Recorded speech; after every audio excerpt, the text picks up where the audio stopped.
Bonjour, nous sommes le vendredi 2 juin 2017 et je ne vais pas faire très long parce que je rentre de voyage. Ce matin j'étais à Lille et ce soir je vous parle de Vannes où j'habite et c'était un voyage assez long avec surtout qu'il y avait deux correspondances mais bon dans le train j'écris et en particulier ce que j'écris aujourd'hui sur le trajet du retour. C'est une préface pour une nouvelle édition de ce livre qui s'appelle L'argent mode d'emploi et qui va sortir en livre de poche. Alors c'est intéressant d'écrire une préface pour ce livre parce que je peux récapituler en quelques mots l'histoire de ce bouquin.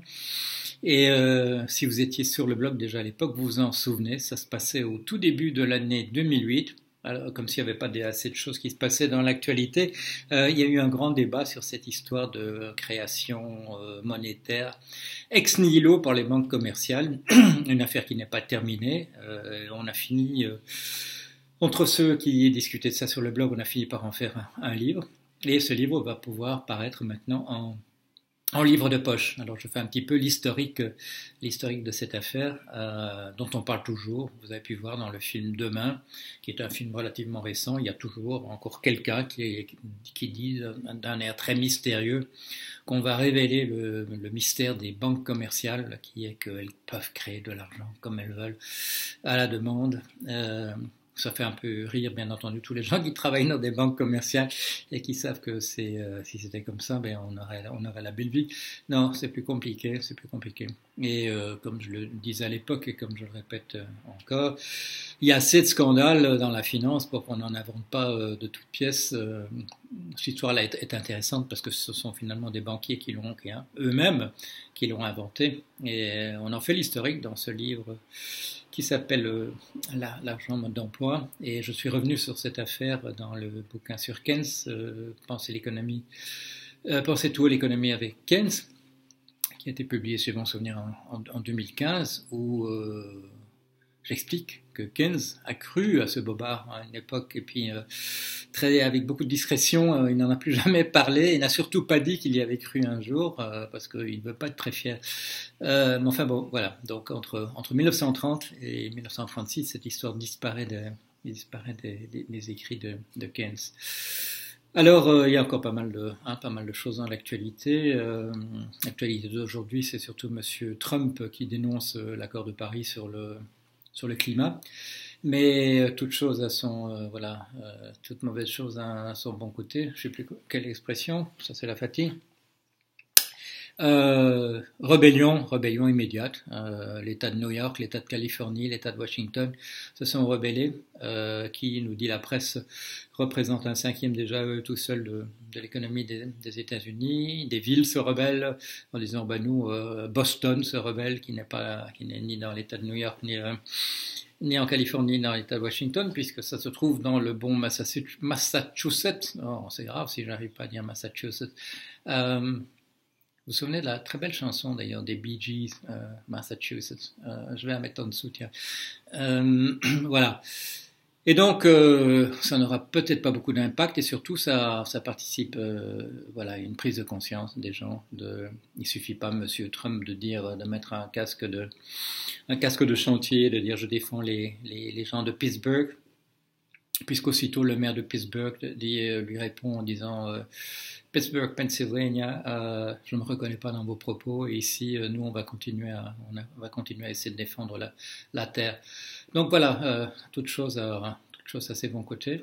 On pourrait dire la même chose, d'une certaine manière, à propos de l'affaire Ferrand en France.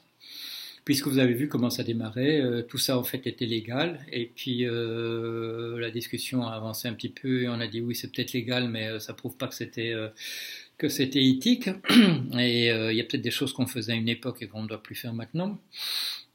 Et l'un d'entre nous, là, ici, des gens qui écrivent pour le blog, a employé ce très bon mot, ce mot qui est vraiment le mot qui s'applique, c'est le mot d'affairisme. Voilà, l'affairisme.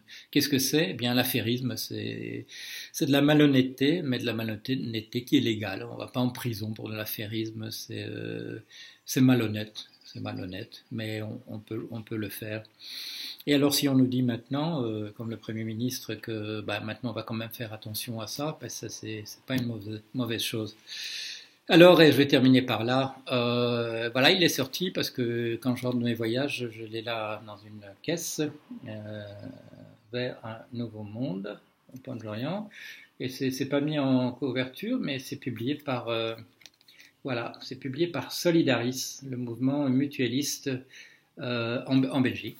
Et c'est en deux parties, le monde tel qu'il est, et puis, si je le trouve, le monde tel qu'il devrait être, et c'est plein de propositions. Ce sont les propositions que vous pouvez trouver dans les premières pages de Se débarrasser du capitalisme est une question de survie, mais là, développé sous forme de, ça fait combien de pages? Sous forme de 123 pages. 123 pages, non pardon, 125 pages de discussion d'un constat, d'abord un constat, et ensuite de dire ce qu'on pourrait changer. Et je l'avais, quand j'en ai déjà parlé, j'ai dit que ça va quand même beaucoup plus loin en termes de changement de société que ce qu'on a pu voir même récemment en France dans la campagne électorale. Je demande des choses quand même radicalement différentes. On aura l'occasion d'en revenir dessus. L'histoire du livre tel qu'il est là maintenant est un peu inattendue parce que voilà, ça va être présenté donc aux Assises nationales de Solidaris, où je vous l'avais dit, un des invités qui fera un exposé sera Monsieur Magnette, que vous connaissez peut-être pour avoir porté le flambeau et le drapeau de la résistance wallonne à l'accord commercial CETA. Le livre a été imprimé maintenant essentiellement pour en distribuer les exemplaires à ceux qui seront présents aux assises. Sinon, ça sort en librairie en septembre-octobre. Je vous tiendrai au courant. Voilà, un petit récapitulatif. Ça, je le savais, hein, quand je suis un petit peu fatigué, je trouve pas facilement les mots. Lapsus se ramasse à l'appel. Mais voilà, j'avais tenu à vous faire un petit point, surtout que la semaine dernière, j'avais capitulé.